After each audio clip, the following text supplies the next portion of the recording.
ॐ देवी प्रपन्नार्तिहरे प्रसीद प्रसीद मातर्जगतोऽखिलस्य प्रसीद विश्वेश्वरी पाहि विश्वं त्वमीश्वरी देवी चराचरस्य।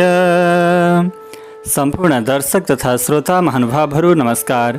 महाकाली, महालक्ष्मी, महासरस्वती स्वरूपिणी पराम्बा भगवती दुर्गा देवीलाई हृदयमा विराजमान गराएर यो श्रीमद् देवी भागवत महापुराण अन्तर्गतको आजको प्रसङ्गलाई श्रवण गर्न गइराखेका छौँ। अत्यन्तै भक्तिभावपूर्वक श्रवण गर्नुहोला।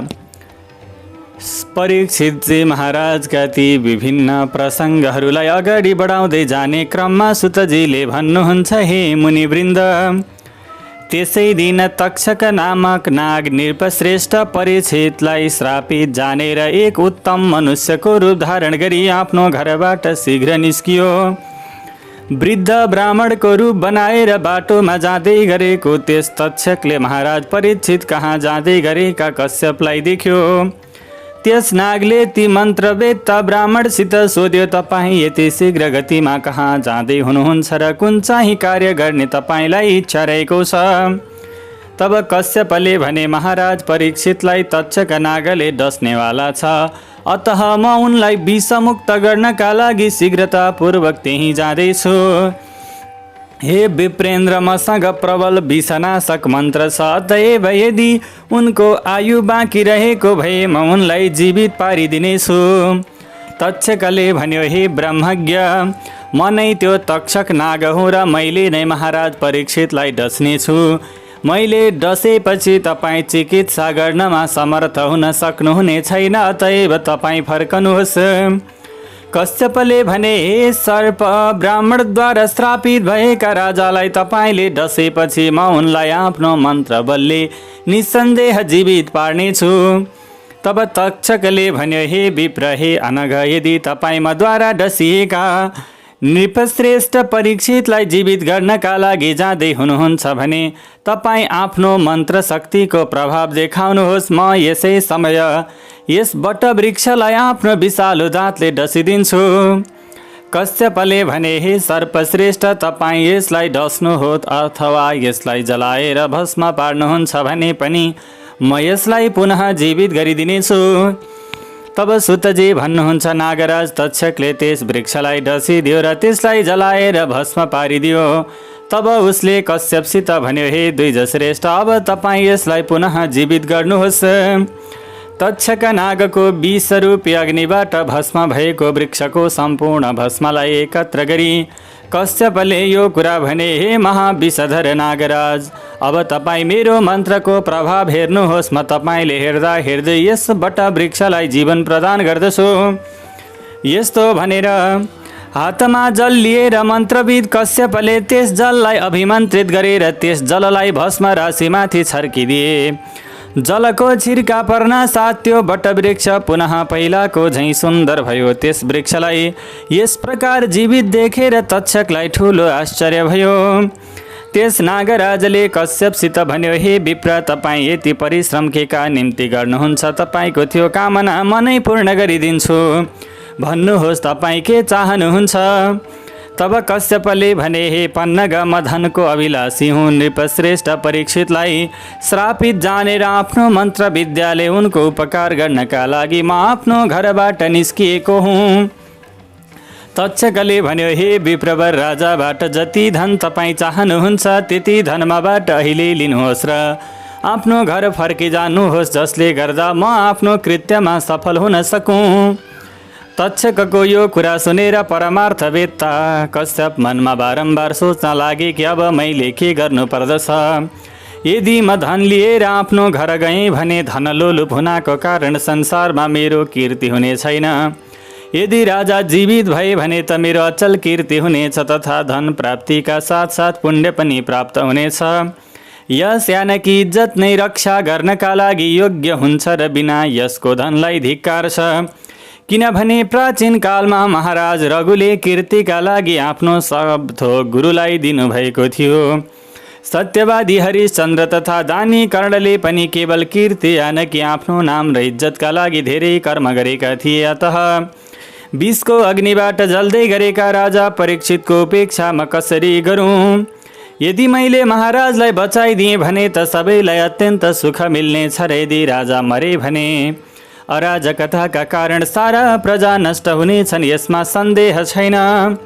राजाको मृत्यु भएमा मलाई प्रजानाशको पाप लाग्नेछ तथा संसारमा धनलोभका कारण मेरो अपकीर्ति पनि हुनेछ, मेरो इज्जत जानेछ। मनमा यस्तो विचार गरी परम बुद्धिमान कश्यपले ध्यान गरी जाने कि महाराज परीक्षितको आयु अब समाप्त भइसकेको छ। यस प्रकार ध्यान दृष्टिले धर्मात्मा कश्यप राजाको मृत्यु निकट जाने र तक्षकसित धन लिएर आफ्ना घर फर्किए। कश्यपलाई फर्काएर त्यो नाग 7औं दिनमा राजालाई डस्ने इच्छाले शीघ्र हस्तिनापुर गयो। नगरमा पुग्न साथ उसले सुन्यो कि मणि मन्त्र तथा औषधिहरूबाट राम्ररी सावधानीपूर्वक सुरक्षित भएर राजा परीक्षित आफ्नो महलमा रहिरहेका छन्।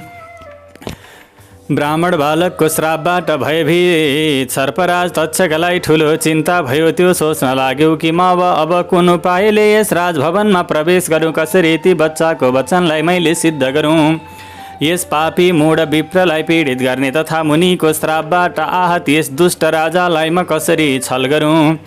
पाण्डव वंशमा यस्तो कोही भएनन् जसले यस प्रकार कुनै तपस्वी जनको घाँटीमा मरेको सर्प राखिदिएको होस्, अतः यो मृत्युका लागि योग्य नै रहेको छ। यस्तो निन्दित कर्म गरी कालचक्रलाई जाने तापनि यो राजा भवनमा रक्षकहरूको नियुक्ति गरी राजभवनमा लुकेर मृत्युको बचाउ गरिरहेको छ र निश्चिन्त भएर बसिरहेको छ। विशेष गरेर ती गुरुका पुत्रले दिएको श्राप अनुसार म त्यस राजालाई कसरी डसौँ? यो मन्दबुद्धि यति पनि जान्दैन कि मृत्यु त अनिवार्य छ। यसै कारण यो रक्षकहरूको नियुक्ति गरी स्वयं भवनमा चढेर आनन्द लिइरहेको छ। यदि अमित तेजस्वी दैवले मृत्यु निश्चित गरिदिएका छन् भने करोडौं प्रकारका प्रयत्नबाट पनि त्यसलाई कसरी टार्न सकिन्छ? पाण्डव वंशको उत्तराधिकारी यो राजा परीक्षित आफूलाई मृत्युको मुखमा पुगेको जानेर पनि जीवित रहने अभिलाषा राखेर सुरक्षित स्थानमा निश्चिन्त भएर बसिरहेको छ। यसले यदि चाहेको भए अनेक प्रकारका दान पुण्यद्वारा आफ्नो आयु बढाउन सक्दथ्यो, किनभने धर्माचरणबाट व्याधि नष्ट हुन्छ र त्यसबाट आयु स्थिर हुन्छ। यदि यस्तो सम्भव थिएन भने मृत्युको समयमा सम्पन्न गरिने स्नान दान आदि क्रियाहरू गरी मृत्यु पश्चात स्वर्ग यात्रा गर्न सक्दथ्यो, अन्यथा यसलाई नरक जानुपर्नेछ। मुनिलाई पीडा पुर्याएको पाप यस राजालाई थियो नै, त्यस्तो घोर श्राप त अलग्गै छ, अतः यसको मृत्यु पनि अत्यन्तै नजिक रहेको छ। यस समय यस्ता कुनै गुरु पनि यसको समीपमा छैनन् जो यसलाई यो बताउन सकुन् कि विधाताद्वारा निर्धारित मृत्यु सर्वथा अनिवार्य छ। यस्तो विचार गरी तक्षक नागले आफ्नो निकटवर्ती श्रेष्ठ नागहरूलाई तपस्वी ब्राह्मणहरूको वेश धारण गराएर राजा कहाँ पठायो। राजालाई दिनका लागि फलमूल आदि लिएर ती तयार भएर तक्षक नाग पनि एउटा सानो किराको रूपमा फलको बीचमा लुक्यो। तब ती नाग फल आदि लिएर शीघ्र निस्किएर राजभवनमा पुगेर महलको नजिकै उभिए। यस प्रकार तपस्वीहरूलाई उभिएको देखेर रक्षकहरूले उनीहरूसित सोधे कि तपाईँहरूको के इच्छा छ? तब उनीहरूले भने, हामीहरू महाराजको दर्शनका लागि तपोवनबाट आएका हौँ। पाण्डव कुलका सूर्य शुभदर्शन तथा पराक्रमी अभिमन्यु पुत्र परीक्षितलाई अथर्व वेदोक्त मन्त्रहरूद्वारा आशीर्वाद दिनका निम्ति हामी यहाँ आएका हौँ। तपाईहरू गएर महाराजसित भनिदिनुहोस् कि केही मुनिजन हजुरलाई भेट्नका लागि आएका छन् र महाराजको मन्त्राभिषेक गरी हजुरलाई मधुर फल दिएर ती फर्कनेछन्। भरतवंशी राजाहरूको कुलमा कहिल्यै पनि द्वार रक्षक देखिएन। यस्तो पनि कहीँ सुनिएन कि तपस्वीहरूलाई राजाको दर्शन प्राप्त भएन। जहाँ महाराज परीक्षित विराजमान हुनुहुन्छ त्यहाँ हामीहरू जानेछौँ र उहाँलाई आफ्नो आशीर्वादले दीर्घायुष्य बनाएर आज्ञा लिएर फर्किनेछौँ। तब सुतजी भन्नुहुन्छ, यी तपस्वीहरूका वचन सुनेर रक्षकहरूले उनीहरूलाई गुरु ठानेर महाराजको आदेश सुनाउँदै भने, ए विप्रहरू हो, हाम्रो विचारमा आज तपाईँहरूलाई राजाको दर्शन हुन सक्ने छैन, अतः तपाईँ समस्त तपस्वीजन राजभवनमा भोलि आउनुहोला। हे मुनि श्रेष्ठ हो, विप्रको श्रापबाट भयभीत भएर राजाले आफ्नो महलमा ब्राह्मणहरूको प्रवेश वर्जित गरिराख्नु भएको छ। यसमा कुनै पनि प्रकारको संशय छैन। तब ब्राह्मणहरूले भने, हामीहरूको तर्फबाट यी फलमूल तथा तपाईँ रक्षक गणराजालाई दिनुहोस्, यो जल पनि दिनुहोस् र हामीहरूको आशीर्वाद पुर्याइदिनुहोस्। उनीहरूले राजाका समक्षमा गएर तपस्वीहरूको आगमनको कुरा बताइदिए। यसप्रति राजाले आज्ञा दिए कि तिनले फलमूल आदि जे जति दिएका छन् तिनलाई यहाँ ल्याऊ र ती तपस्वीहरूको आगमनको कारण सोध र उनीहरूलाई पुनः भोलि बिहान आउनलाई भनिदिनु। साथै मेरो तर्फबाट उनीहरूलाई प्रणाम भनेर यो पनि भनिदिनु कि आज मेरो भेट कुनै पनि अवस्थामा सम्भव छैन। ती द्वारपालहरूले तपस्वीहरू कहाँ गए र उनीहरूले दिएका फलमूल आदि ल्याएर आदरपूर्वक राजालाई अर्पित गरिदिए। ती विप्रको रूपमा आएका नागहरू गएपछि महाराजले फलहरूलाई लिएर मन्त्रीहरूसित भने, हे सचिव हो, तपाईहरू पनि फलहरूलाई सम्यक सेवन गर्नुहोस्। म त तपस्वीहरूद्वारा अर्पित यही एउटा ठुलो फल मात्र खानेछु। यस्तो भनेर उत्तर सुत राजा परीक्षितले सबै फल आफ्ना सुरेद सचिवहरूमा बाँडिदिएर एउटा सुन्दर पाकेको फल हातमा लिएर त्यसलाई आफैले चिरा पारे। जुन फललाई राजाले चिरे त्यसमा ताम्र वर्णको तथा काला आँखा भएको एउटा सानो किरा राजाले देखे। त्यसलाई देखेर राजाले आफ्ना आश्चर्यचकित मन्त्रीहरूसित भने, सूर्य अस्ताउँदैछन्, अब मलाई विषको भय छैन।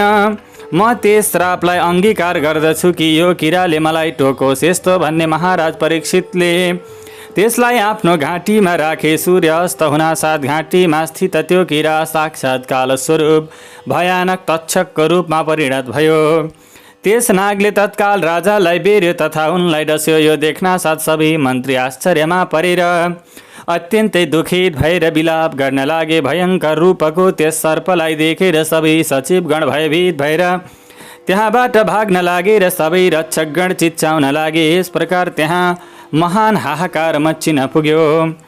त्यस सर्पको शरीरद्वारा बद्ध हुनाको कारण राजाको महान बल प्रभावहीन भयो, जसले गर्दा ती उत्तरा पुत्र परीक्षित केही पनि बोल्न तथा हलचल गर्नमा समर्थ भएनन्।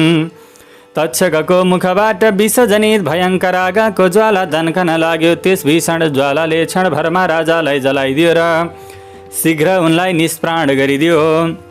यस प्रकार क्षण मात्रमा नै राजाको प्राण हरेर त्यो तक्षक नाम गरेको नाग आकाशमा गयो। त्यहाँ मानिसहरूले संसारलाई भस्मसात पार्नमा सामर्थ्य भएको त्यस भयङ्कर तक्षक नागलाई देखे ती राजा परीक्षित जलेको वृक्ष झैँ प्राणहीन भएर ढलेर राजालाई मृत देखेर सबैजनाले विलाप गर्न लागे।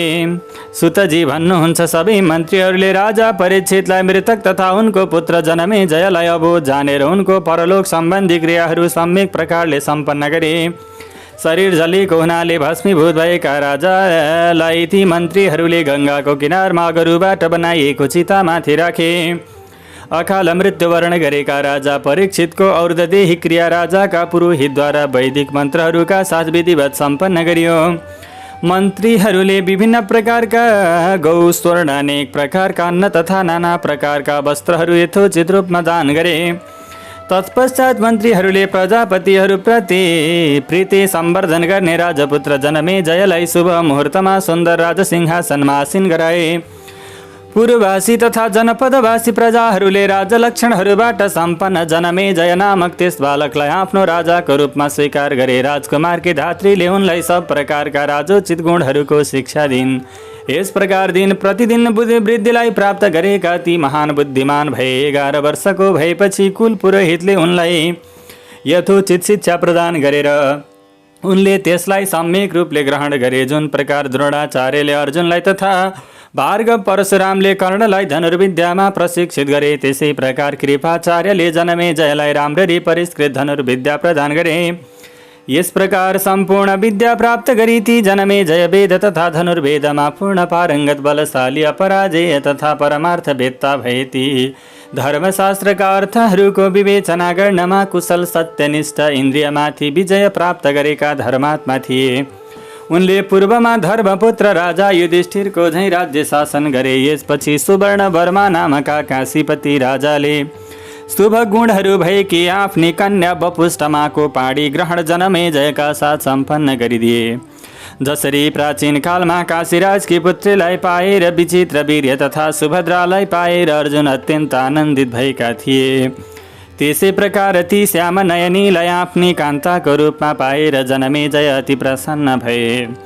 कमलपत्र समान नेत्र भएकी ती वपुष्टमाका साथ वन र उपवनहरूमा राजा जनमेजय त्यसै प्रकार विहार गर्न लागे। जुन प्रकारले इन्द्राणीका साथमा इन्द्र विहार गर्दथे उनीद्वारा सुखपूर्वक रक्षित प्रजाति सन्तुष्ट थिए। जनमेजयका कार्यकुशल सबै मन्त्रीहरू समस्त कार्यहरूलाई सम्यक प्रकारले गर्ने गर्दथे।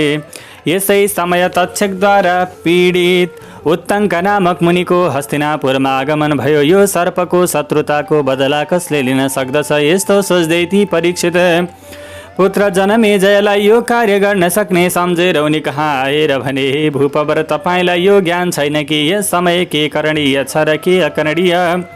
तपाईँ यस समय नगर्न योग्य कार्य गरिरहनु भएको छ र गर्न योग्य कार्य गरिरहनु भएको छैन। तपाईँ सदृश रोषहीन, शत्रुता नभएको, पुरुषार्थ पनि नभएको, ज्ञानबाट शून्य प्रतिकार आदि उपायहरूलाई नजान्ने, त्यस्तै गरेर बालकहरूको समान स्वभाव भएका राजासित अब मैले के भनौँ?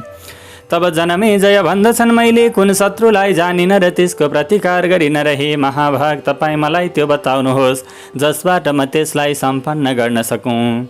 तब उत्तङ्क भन्दछन्, हे महाराज, तपाईँका पिता परीक्षित दुष्टात्मा तक्षक नागद्वारा मारिएका थिए। तपाईँ मन्त्रीहरूलाई बोलाएर आफ्नो पिताको मृत्युको विषयमा सोध्नुहोस्। उत्तङ्कको वचन सुनेर राजाले मन्त्री प्रवरहरूसित सोधे। तब उनीहरूले बताए कि गुरुद्वारा श्रापित हुनाको कारण एउटा सर्पले उहाँलाई डस्यो र उहाँ मर्नुभयो। जनमेजय भन्दछन्, मेरा पिता राजा परीक्षितको मृत्युको कारण त मुनिद्वारा प्रदत्त श्राप थियो। हे मुनि श्रेष्ठ, मलाई यो बताउनुहोस् कि यसमा तक्षकको दोष थियो। तब उत्तङ्क भन्दछन्, तक्षकले कश्यप नामक ब्राह्मणलाई धन दिएर तपाईँका पितासम्म पुग्नमा रोकिदिएको थियो। हे महाराज, तपाईँका पिताको हन्ता त्यो तक्षक के तपाईँको शत्रु होइन? हे राजन, प्राचीन कालमा मुनि रुरुकी भार्यालाई सर्पले डसेको थियो र उनी मरेकी थिइन्। उनी अविवाहिता थिइन्। मुनि रुरुले आफ्नै त्यस प्रियालाई पुनः जीवित पारिदिएर उनले त्यही अत्यन्त भीषण प्रतिज्ञा गरे कि म जुनसुकै पनि सर्पलाई देख्नेछु त्यसलाई तत्काल आयुद्वारा मारिदिनेछु। हे महाराज, यस प्रकार प्रतिज्ञा गरी हातमा शस्त्र लिएर मुनि रुरु सर्पहरूको वध गर्दै यताउता घुम्दै रहे। एकपटक उनले वनमा एउटा बुढो डुन्डुब सर्प देखे। उनी लाठी उठाएर रोषपूर्वक त्यसलाई मार्नका लागि तत्पर भए। तब डुन्डुबले ती ब्राह्मणसित भन्यो, हे विप्र, मैले तपाईँप्रति कुनै अपराध गरिरहेको छैन त फेरि तपाईँ मलाई किन मार्दै हुनुहुन्छ? तब रुरु भन्दछन्, मेरी प्राणप्रिय भार्यालाई सर्पले डसेको थियो र उनको मृत्यु भएको थियो। अतः हे सर्प, त्यसै समयदेखि दुखित भएर मैले यस्तो प्रतिज्ञा गरेको थिएँ। तब त्यो डुन्डुबले भन्दछ, म कसैलाई डस्दिन। जुन सर्पले डस्दछन् तीहरू हुन्। त्यसैले सर्प सदृश शरीर हुनाको कारण मलाई तपाईँ नमार्नुहोस्। उत्तङ्क भन्दछन्, मनुष्य समान त्यसको बाणी सुनेर रुरुले सोधे, तिमी को हौ र डुन्डुब योनिलाई कसरी प्राप्त गर्यौ? तब सर्पले भन्दछ, हे विप्र, पहिला म ब्राह्मण थिएँ र खगम नामका मेरा एक ब्राह्मण मित्र थिए। ती धर्मात्माहरूमा श्रेष्ठ, सत्य बोल्ने तथा आफ्ना इन्द्रियहरूमाथि विजय प्राप्त गरेका थिए। एकपटक आफ्नो मूर्खतावश मैले तृणको सर्प बनाएर उनलाई धोका दिएँ। त्यस समय उनी अग्निहोत्र गृहमा विद्यमान थिए। सर्पलाई देखेर अत्यन्त डराए। डरले थरथर काप्दै गरेका ती ब्राह्मणले विह्वल भएर मलाई श्राप दिए, हे मन्दबुद्धि, तिमीले सर्प देखाएर मलाई तर्साएका छौ, अतः तिमी सर्प भएर जाऊ। सर्प रूपमा मैले ती ब्राह्मणको धेरै प्रार्थना गरेँ। तब ती ब्राह्मणले क्रोधबाट थोरै शान्त भएपछि मसित भने, हे सर्प प्रमति पुत्र, रुरुले तिमीलाई यस श्रापबाट मुक्त गर्नेछन्। उनले यो कुरा स्वयं मसित भनेका थिए। म त्यही सर्प हुँ र तपाईँ रुरु हुनुहुन्छ। तपाईँ मेरो वचनलाई ध्यानपूर्वक सुन्नुहोस्। विशेष गरेर हजुर जस्ताका लागि अहिंसा भनेको परम धर्म हो, यसमा सन्देह छैन। अतः विद्वान जनले सर्वत्र दया गर्नुपर्दछ। हे विप्रवर, आजदेखि अतिरिक्त यज्ञदेखि अतिरिक्त कहीँ पनि गरिएका हिंसालाई याज्ञिकी हिंसा बताइएको छैन। तब ती ब्राह्मण सर्पयोनिबाट मुक्त भए। यस प्रकार त्यस ब्राह्मणको श्राप अन्त गरी रुरुले पनि हिंसा छोडिदिए। उनले मरेकी ती सुन्दरीलाई पुनः जीवित पारिदिएर उनीसित विवाह गरे। हे महाराज, ती मुनिले यस प्रकार शत्रुताको स्मरण गर्दै सबै सर्पहरूको संहार गरेका थिए। परन्तु हे भरत श्रेष्ठ, तपाईँ त बैर भुलेर आफ्नै पितालाई वध गर्ने सर्पहरूप्रति क्रोध शून्य बनी बसिरहनु भएको छ। तपाईँका पिता स्नानदान नगरिकन नै अन्तरिक्षमा मर्नु भएको थियो। यसैले हे राजेन्द्र, सर्पहरूको नाश गरी तपाईँ उहाँको उद्धार गर्नुहोस्। जो पुत्र पिताका शत्रुहरूसित बदला लिँदैन त्यो जिउँदै भए तापनि मृतक तुल्य हो। हे नृपश्रेष्ठ, जबसम्म तपाईँ सर्पहरूको विनाश गर्नुहुन्न तबसम्म तपाईँका पिताको दुर्गति नै रहनेछ।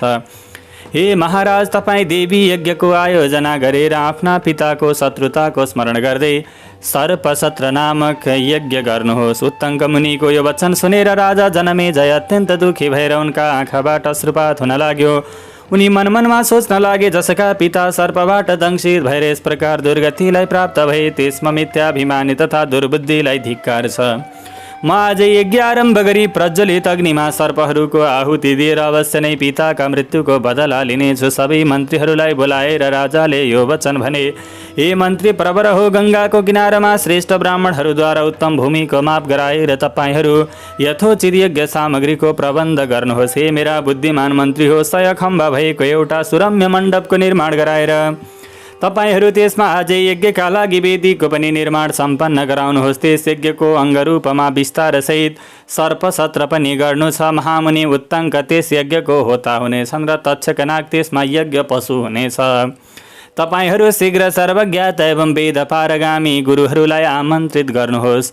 बुद्धिमान मन्त्रीहरूले राजाको कथनानुसार यज्ञ सम्बन्धी समस्त सामग्रीको प्रबन्ध गरेर विस्तृत यज्ञ वेदी पनि निर्मित गराए। सर्पहरूको हवन आरम्भ भएपछि तक्षक इन्द्र कहाँ गएर उनीसित भन्यो, म भयले आकुल छु, मेरो रक्षा गर्नुहोस्। तत्पश्चात इन्द्रले त्यस भयभीत तक्षकलाई सान्त्वना दिएर आफ्नो आसनमा बसाएर त्यसलाई अभय प्रदान गरेर भने, हे पन्नग, तिमी निर्भय बन। तदनन्तर उत्तङ्क मुनि त्यस तक्षकलाई इन्द्रको शरणागत र उनीबाट अभयदान पाएको जानेर उद्विग्न भएर उनले मन्त्र प्रभावद्वारा इन्द्रसहित तक्षकको आह्वान गरे। तब तक्षकले यायावर वंशमा उत्पन्न जरत्कारु पुत्र धर्मनिष्ठ आस्तिक नामक मुनिको स्मरण गर्यो। त्यो मुनि बालक आस्तिक त्यहाँ गएर जनमेजयको प्रशंसा गर्न लागे। राजा जनमेजयले त्यस बालकलाई महान पण्डित देखेर उनको पूजा गरे।